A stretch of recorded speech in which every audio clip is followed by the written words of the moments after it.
তুমি আসবে বলেই আকাশ মেঘলা, বৃষ্টি এখনো হয়নি। তুমি আসবে বলেই কৃষ্ণচূড়ার ফুলগুলো ঝরে যায়নি।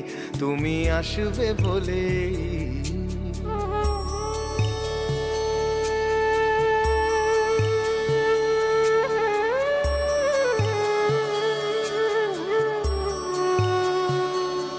তুমি আসবে বলেই অন্ধকানাই বসে আছে গান গায়নি। তুমি আসবে বলেই অন্ধকানাই বসে আছে গান গায়নি। তুমি আসবে বলেই চৌরাস্তার পুলিশটা ঘুষ খায়নি। তুমি আসবে বলেই